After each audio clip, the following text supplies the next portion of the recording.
Oh, yeah. Anna D. Garcia. This still goes hard, man. I mean, as hard as a song called So in Love could go, definitely. Good stuff, 6:53. Yeah, just wanted to offer our condolences. We're going out to the family of Ray Tapasnia. As you guys know, he was a frequent visitor to the link here. In fact, the last time I talked to him, texted him, was a couple months back. And I was kind of messing with him a little bit. I was like, hey, I know you miss coming on the link. And he was like, I do, Chris. So, I mean, I love interviewing him. He was always snarky, always a little bit feisty. Made for a great interview, man. And it's such a small island because I used to skate with his ding-up brothers, Reed and Ryan Rainey, they call him. But I never knew Ray until I got into media. So definitely condolences, prayers, all that good stuff going on to the Tapasnia family this morning at 6:54. Shawn Gumataotao joins us in the KUAM News Zoom room. Good morning, Shawn. Are you there? Unmute. What's he? Oh, wait, standby. There you go. Check. There we go. Good morning. Good morning. Better now? That's better. Jason usually presses that button, but he's not here anymore, so I got you. It's okay. I just want to say my condolences to the Tapasnias. I had the chance to work with Lori throughout the Camacho administration and sent out my condolences out to her family last night. And very sad news. And pretty young guy, so obviously when things happen, it's just so sad. Right. Yeah. No. Definitely, it was one of those steady eddies, if you will, over at Agora. So I know the administration going to be hard pressed to find a replacement, if you will.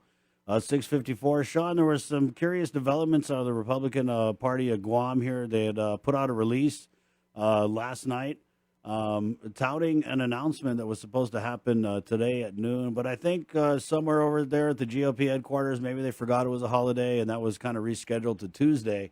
But the announcement, of course, what we've all heard and even confirmed through a number of sources was that this was going to be a gubernatorial team announcement. And there's been a lot of talk about the Republican candidates for governor and lieutenant governor over the last few weeks. Shawn, so what have you heard, my friend?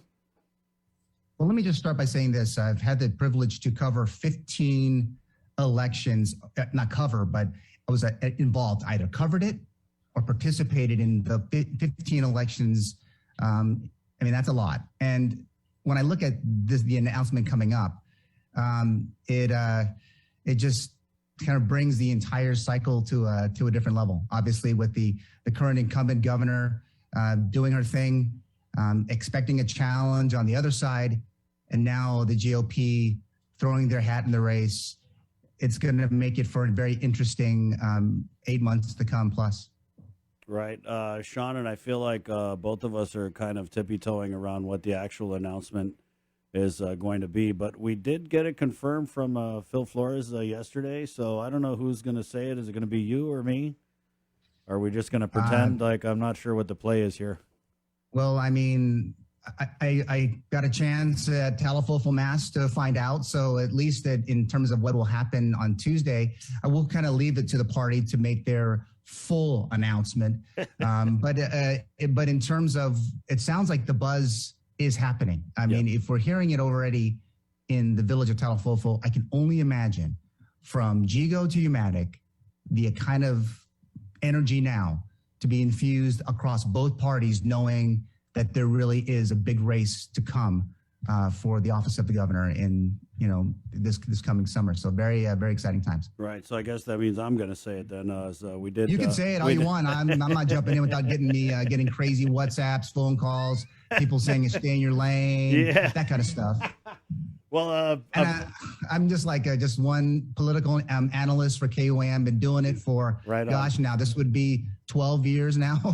So, Shawn, so it's not like I don't already know. Right. So I know that we talked about the kind of battleground that this election is going to be, and I want to say about a month ago, 2 months ago, it was looking like who were the Republicans going to run? Right. I mean, we were like, oh, is it going to be Frank Blas Jr. because he was the only one who had come out and really said anything about it. And then I want to say about 3-4 weeks ago, we started hearing about former Governor Felix Camacho, who, I hear is a big part of this announcement. We'll just leave it at that. But that was such a fast pivot, Sean. Do you think that maybe the GOP kind of looked at the lay of the land and figured, if we're going to bring it this election, let's come with, a name, because they're competing against hundreds of millions of dollars in federal aid. And I think the only thing that could make that kind of a fair fight would be someone with a big, name coming to the table and running. That's a great point, Chris. When we think about the name recognition, what is the expectation of the party to be able to go against the incumbent? Yes, I absolutely will need some level of coordination. And my understanding from what I'm hearing is that the entire party is, and they're pulling everyone to say, hey, this is what we're doing. And these are the senior folks of the party are all coming together, and sounds like they've been powwowing for a little while. And as that word of the powwowing has got around the community, it's got to Adelup, and I know that they've known too. And now I guess you'll see everything tomorrow, and kind of what the way forward will be relative to the GOP's candidate for governor. The buzz has been going around for just a little bit, right. But I think over the weekend, it's gotten just a little bit hot. So it's been pretty interesting to see, at least on my end. How does this announcement, this impending announcement, how does it change the way forward for the Leon Guerrero Tenorio administration? Yeah, absolutely it does. Thinking from experience, as soon as people start to make that announcement, this is where, if they hadn't been working already to tighten message, to look at policy, to maybe to look at bringing on more people. Remember, politics is a game of addition, right, Chris? So they start bringing on people to help out. You're going to start to see a lot more of that over the next couple of weeks. And then when they're out in the villages, they're going to be telling, because they are meeting, as you know, they are talking to their people, and they say, hey, listen, we're all in. We are going to do what we're going to do to win. We need your help. And from a policy point of view, we're better than the other guy. And that's going to end up being much of that for the next couple of weeks, up until maybe the first debate or so, or a primary, whatever the case might be. But yeah, they're starting to make those plans, and they're going to start talking about the differences between their organization, their folks, their candidate, and the other guy. What about the specter of Congressman Michael St. Nicholas, right? People are saying that he's still in it. He could still come back and make an announcement. How does that kind of affect, again, the incumbent governor, lieutenant governor's way forward? Well, I mean, maybe the shot over the bow, Chris, was all of these ads about the use of the federal funds might be part of it. Because I don't know if you look at the last frame of that commercial, it's an overview of Adelup. Oh. So let me just say that if you look at it hard, maybe he is pivoting towards that and how it's been his effort. Obviously, all of us in this community know a little better about the amount of effort that the congressman has put into the federal pandemic response. And that's probably fodder for another time. But in terms of a primary against the incumbent governor, Leon Guerrero, he's throwing out the bomb saying, hey, listen, I'm doing it. He's doing it very unconsciously, or maybe in this case consciously, because we're seeing it. Yeah, Sean, I mean, I want to say that if we're hearing about Congressman St. Nicholas's struggles in finding a running mate, yeah. I mean, how real do you think it is? Because usually by the time stuff reaches us, it's, pretty much in most cases a fact. And when I look out at the lay of the land, I mean, the only person I could see him maybe running with is former Governor Carl Gutierrez. But, he's got it pretty good over at GVB. But I was just looking at all the Democrats, right? So you're not really going to expect someone from maybe the Lou and Josh camp to rush over to run with Congressman St. Nicholas, right? So that leaves I don't know. What do you think? Yeah, no, that's a good point. I mean, if you think about Governor Lou has ran, this would be her going on her 9th election, including her senatorial runs and her gubernatorial runs. For Governor Gutierrez, obviously, he's been at this for a very long time, and he's participated in almost every single election since 1970. So it's not out of the realm of possibilities, but he's been a significant member of the governor's cabinet today. He continues to advocate for more visitors to Guam to increase the economic activity post-COVID. I don't know what that relationship is between him and Mike, but for the congressman, picking a running mate is really going to be a big deal. But remember, people don't vote for the second part of the ticket; they vote for the top of the ticket. And the second, or the supporter, that lieutenant governor candidate, does bring those votes.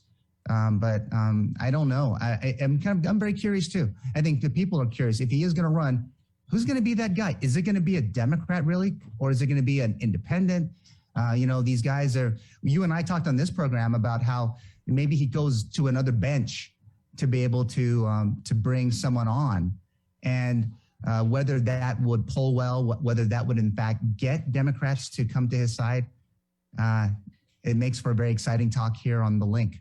Yeah, and I think that, looking at the end game, when you just, like you've covered a lot of elections. I mean, I'm just calling it like I see it.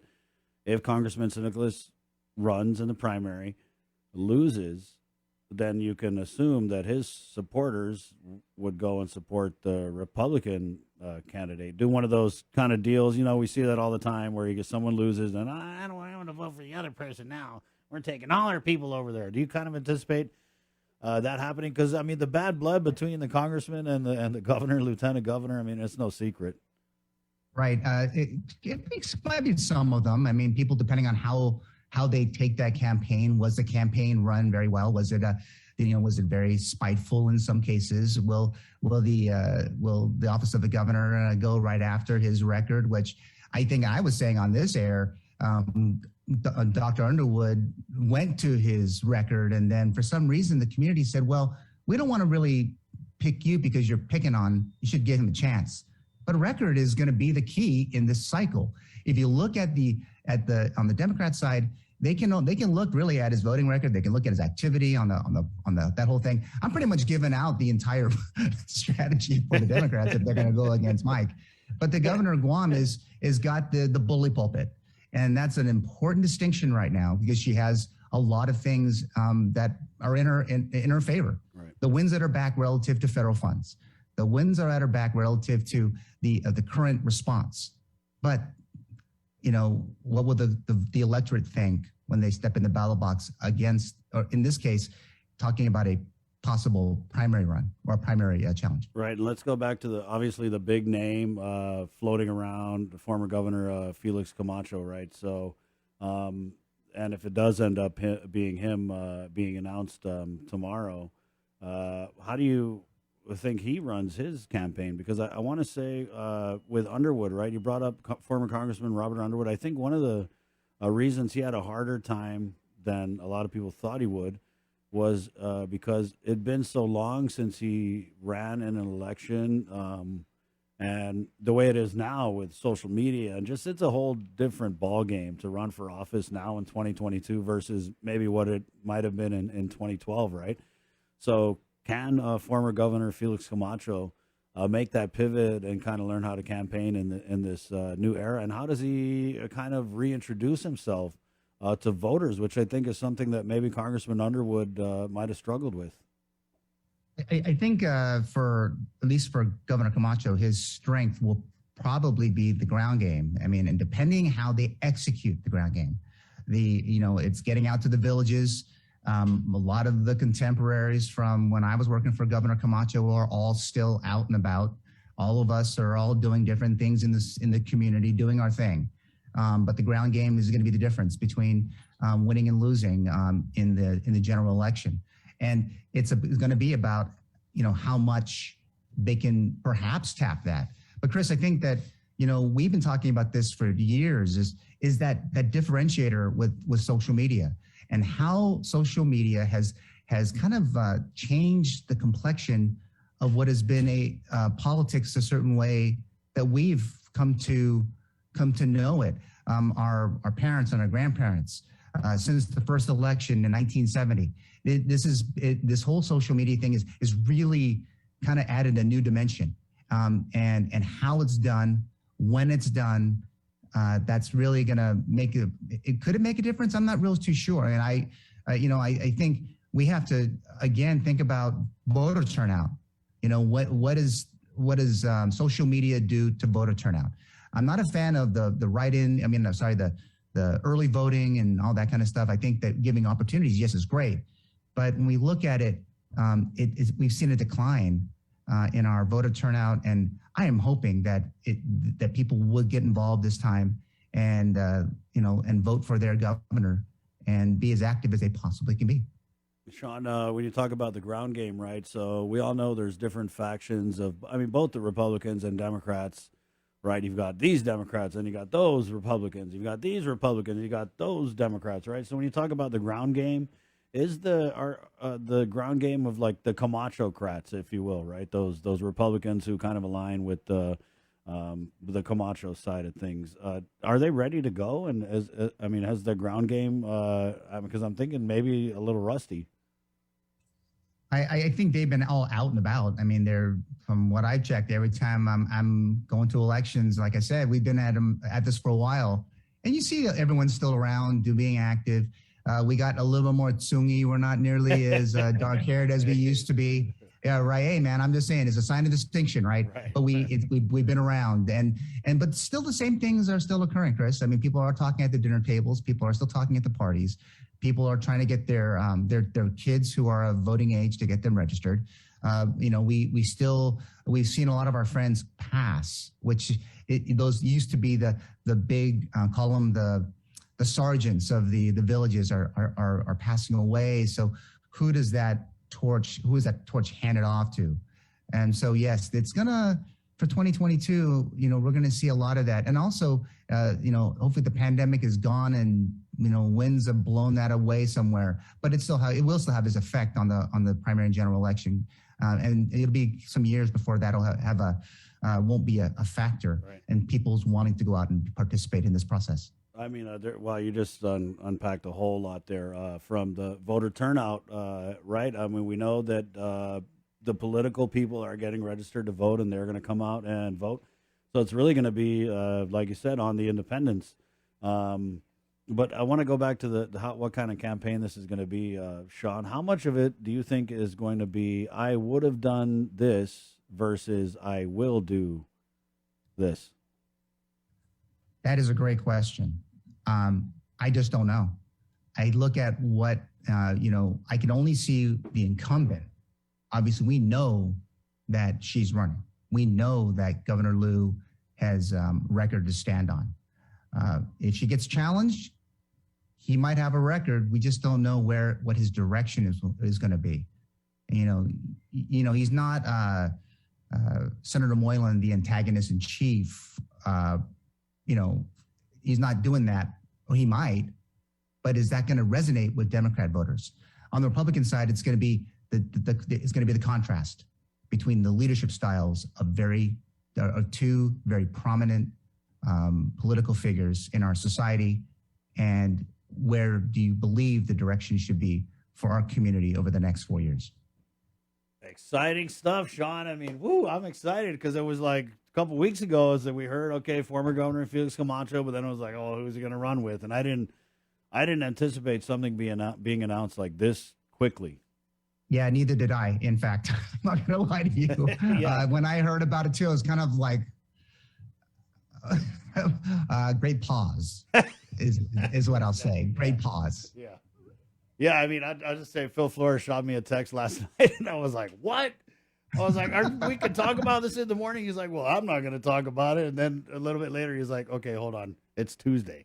It's going to be on Tuesday. So, well, I mean, if they're listening to your your monologue before, yes, it's like the start and stop, stop and start, perhaps start again. Okay. But yes, Tuesday is the day, and it'll make for an interesting news day for Tuesday. So are you listening right now, make sure you tune in on Wednesday morning on the link, and Chris will unpack what will be on Tuesday. Thank you, Shawn. Oh, thanks, Chris. What's going by the on? way, it feels crazy to be on the link on a Monday because normally it's kind of end of the week, but my students at UOG are probably going, that guy better be on time for class today. Right. And just so you guys know, it is, I'm sure all my GovGuam people know that you have to work today. And there's class at UOG today, Shawn. Yes, there is. And I just sent my Inarahan Middle School kid to school. So there is school. So get out the door and get to work, folks. Thank you, Shawn. All right. Thanks, Chris. Good stuff there. Shawn Gumataotao, broadcasting all the way live from God's country.